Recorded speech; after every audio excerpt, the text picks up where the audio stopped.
Muy buenos días, mis hermanos. Como siempre es un gusto saludarles. Les pido una disculpa por la semana pasada, pero tenía problemas con la computadora, pero bendito sea Dios, ya estamos de nuevo aquí para seguir con este precioso estudio de Romanos. ¿Qué vimos la semana pasada? Fíjese que nos quedamos leyendo el verso 1 del capítulo 11 que Pablo nos va a explicar aquí. Y dice, digo pues, ¿ha desechado Dios a su pueblo? En ninguna manera. Y esta expresión en griego, fíjate, esto de en ninguna manera es la negación contundente. Mire, en el idioma griego, argumento que sería teológicamente inaceptable. De ninguna manera, dice Pablo. Porque si Dios hubiera desechado a Israel, Pablo sería la prueba del rechazo de Dios para Israel. Y sin embargo, Pablo es un judío que creyó en Jesús, el Mesías de Israel. Es una prueba de que Dios no ha abandonado a su pueblo. Y estuvimos viendo que Dios no rechaza a su pueblo. Y lo leímos en varios versos. El Salmo 94:14 dice, porque no abandonará Yahweh a su pueblo, ni desamparará a su heredad. Mire qué lindo, fíjese. Y el verso 2 dice, no ha desechado Dios a su pueblo, al cual desde antes conoce. ¿O no sabéis qué dice de Elías la Escritura? ¿Cómo invoca a Dios contra Israel diciendo? El verso 3 dice, Señor, a tus profetas han dado muerte y tus altares han derribado, y solo yo he quedado, y procuran matarme. Fíjese, aquí está haciendo mención de Elías. Pablo está mencionando aquí lo que pasó con Elías. Fíjese, Pablo está citando a Elías, y esto fue en el tiempo cuando reinaba Acab, casado con Jezabel. Y Elías en este momento pensaba que Dios había rechazado a la nación de Israel, porque había tanta maldad en ese tiempo, tanta brujería, unas cosas horribles. El primer libro de Reyes, el capítulo 19, el verso 10 dice, él respondió, he sentido un vivo celo por Yahweh. Aquí está hablando Elías, Dios de los ejércitos, porque los hijos de Israel han dejado tu pacto, han derribado tus altares y han matado a espada tus profetas. Y solo yo he quedado, y me buscan para quitarme la vida. Según Elías, el Señor ya había rechazado a Israel. Todos habían sido muertos, todos los profetas. Y sí, Jezabel mató, yo creo que fueron como a 400 profetas en ese tiempo. Pero mire lo que responde al profeta en el verso 4 de Romanos capítulo 11 que estamos estudiando. Pero ¿qué dice la divina respuesta? Me he reservado 7,000 hombres que no han doblado la rodilla delante de Baal. Dios hablándole a Elías. Pablo nos lo está diciendo aquí. Esta fue la respuesta que le dio el Señor al profeta Elías, para que Elías se diera cuenta que no todos estaban corrompidos, que había un remanente, fíjese. Y ahí mismo, en Primera de Reyes 19:18 dice, y yo haré que queden en Israel 7,000, cuyas rodillas no se doblaron ante Baal y cuyas bocas no lo besaron. Y esto es en el contexto de idolatría de ese tiempo de Acab, fíjese. Tiempo en en el que Acab se unió a los fenicios y como consecuencia la nación de Israel se llenó de idolatría.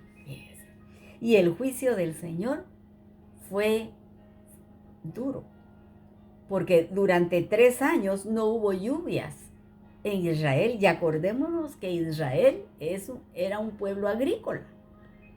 Y si no había lluvia, no había fruto. Imagínense. Y esa era la razón de que Elías era perseguido para matarlo.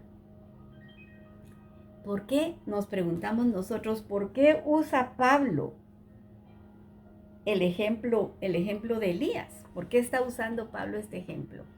Porque esa misma idolatría era la que estaba pasando en el tiempo de Pablo.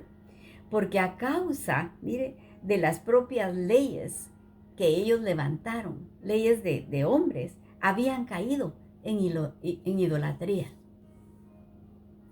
Hablaban sobre las leyes que los hombres habían hecho, pero habían abandonado la palabra de Dios. Así que Pablo toma las palabras que Dios le da a Elías acerca de este remanente fiel que el Señor tiene, como un consuelo, fíjese, de que Dios tenía apartado ese remanente.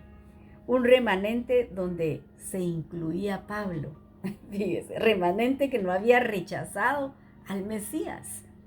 Y en consecuencia recibían la revelación del Mesías como lluvias tempranas. Así es su palabra.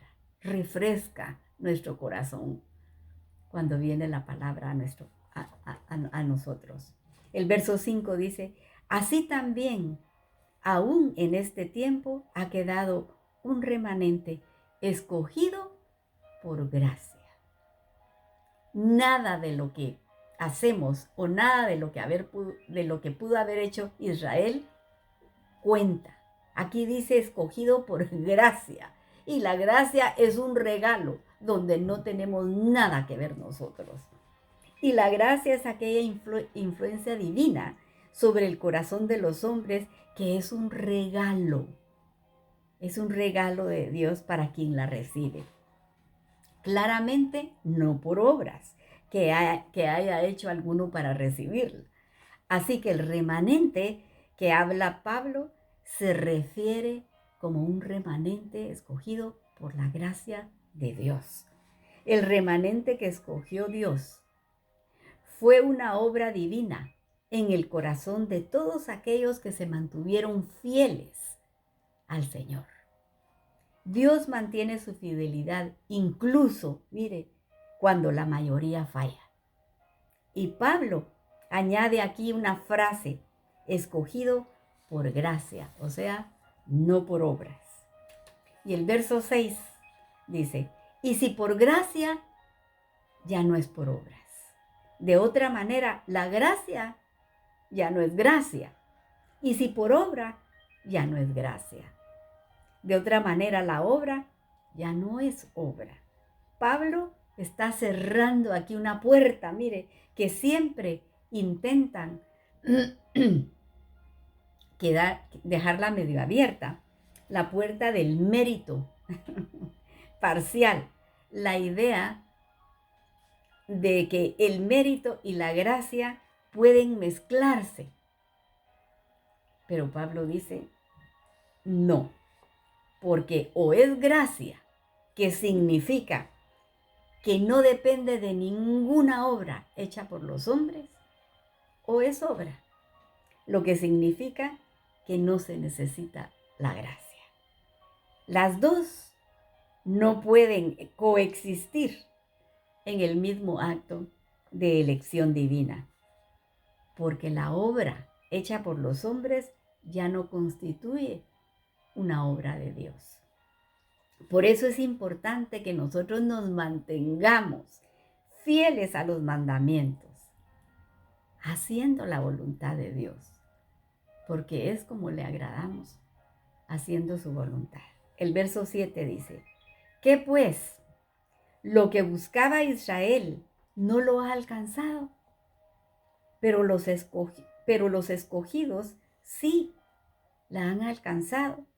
y los demás fueron endurecidos, como está escrito, Dios les dio espíritu de estupor, ojos que no vean y oídos que no oigan, hasta el día de hoy.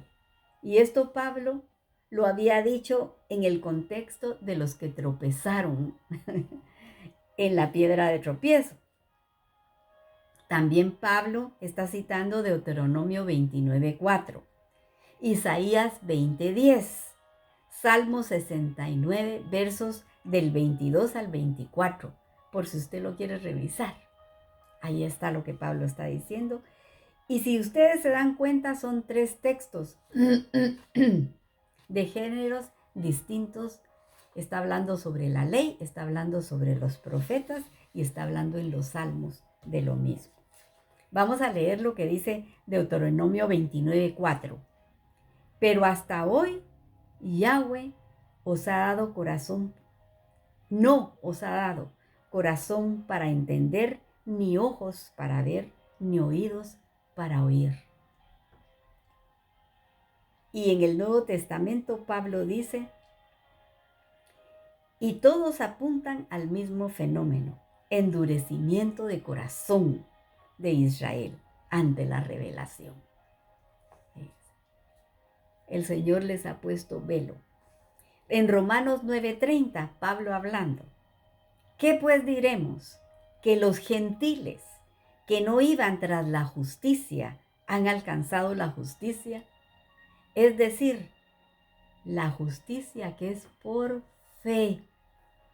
Mas Israel, que iba tras una ley de justicia, no la alcanzó. ¿Por qué? ¿Por qué?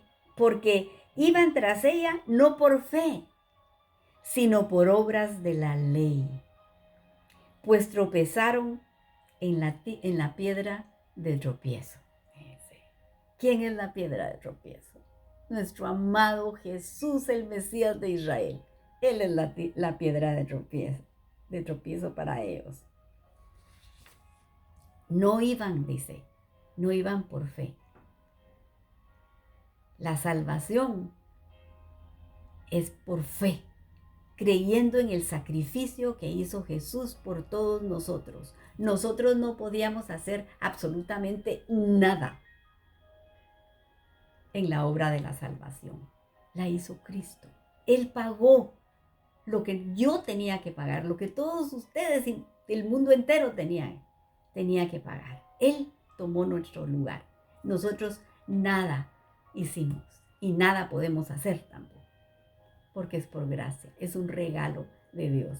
Así que eso está hablando aquí Pablo, que no es, que nos quede claro que no es por obras, no depende de absolutamente nada de lo que nosotros hagamos. Pablo lo dice, no depende del que corre, sino del que Dios tiene misericordia. Aquí lo dejamos y seguimos mañana, pero le vamos a dar gracias a Dios por las peticiones que Él nos ha contestado y las que están pendientes. Acérquese aquí conmigo y ayúdeme a orar para que el Señor nos oiga y nos conteste pronto. Gracias, Señor. Te agradecemos que estudiando verso a verso tu palabra, nos acercas a ti. Gracias te damos por esa instrucción divina que recibimos de tu palabra, porque nos abres el entendimiento, llenando nuestro corazón de luz y poniendo tu preciosa paz en nosotros. Nos acercamos a ti para pedirte misericordia por las necesidades de tu pueblo. Y estamos orando por Israel, tu pueblo amado, para que pongas guardas alrededor de sus muros, rogándote que les quites el velo, para que puedan decir, bendito el que viene en el nombre del Señor. Y yo te pido, Señor, por mi Guatemala, para que los líderes se acerquen a ti. Es de la única manera que pueden gobernar con tu paz y tu justicia a Guatemala. También, Señor, ponemos entre tus manos a Flori Jurado, que tiene una operación para septiembre, Señor. Te pedimos que tú estés con ella, Padre amado. También te estamos rogando por este niño, por Tony, Señor, para que tú lo sanes, para que pongas tu mano preciosa Señor, sobre él y lo sanes. También te pedimos por el pastor Domingo y su esposa. Bendícelo, Señor. Llena esa casa de tu amor y de tu paz. Guíalos tú, mi Dios. Y te pedimos por el matrimonio del hermano Rudy, para que seas tú, mi Señor, quien le aconsejo. También te pedimos por el hijo de la hermana Mirna, para que regrese a tus caminos, Señor. Oramos por la mamá de Lucy. Pon tu mano, Señor, preciosa, sánala. Por Marta Domínguez, para que le ayudes a conservar su trabajo, Padre. Y te pido por el hermano Luis Maya, para que tú tomes el control de su vida trayéndole paz a su corazón. Y te pido por Gabriel. La mamá está rogando para que se aparte del vicio y pueda encontrar el camino para seguirte a ti. Y Señor, te pongo a Leslie, para que tú la sanes, a esta jovencita, Señor. Pon tu mano preciosa sobre ella, Señor. Por Gabriel, este jovencito con los riñones dañados. Sánalo completamente, Señor, pero también sana al matrimonio de sus padres. Por Javier Fernández, ayúdalo, Señor. Tú conoces esa situación. Protégelo, Señor. Ayúdalo, Padre. Y toca el corazón de Alicia, su esposa, llenándola de paz para que ella vea que tú tienes tu mano levantada haciendo milagros hasta el día de hoy. Y ponemos entre tus manos a la hermana Angelita. Ayúdala con fortaleza y salud. Ella es tu sierva, Señor. Por Dylan Morales, un jovencito con agua en el cerebro. Seguimos orando por él. Por Audrey, te suplicamos que tú sanes su cuerpo, Señor, y que todo vuelva a la normalidad. Por Jordan, Señor, la pongo entre tus manos para que recuerde lo que aprendió de niña y no se aparte del camino, Señor. Por Iván y Avellán, seguimos orando con fe por sanidad para toda la familia. Por Amparo Ortega, por su salud, tócala, mi Señor. Y por la audiencia de Guatemala, Centro y Suramérica, mandamos la bendición de tu palabra. Y si alguien escuchó y la palabra tocó su corazón, yo le aconsejo que se arrepienta de sus pecados, que le pida perdón a Jesús para que sea Él quien lo guíe y así pueda tener la vida eterna. Porque todas estas cosas, Señor, las hemos pedido en el precioso nombre de tu Hijo amado Jesús. Amén y amén. Que el Señor les bendiga, mis hermanos, si Él lo permite. Mañana a esta hora nos estamos abrazando con su preciosa palabra, pero para el día de hoy, que Él mantenga su mano sobre la cabeza de cada uno de ustedes. Bendiciones.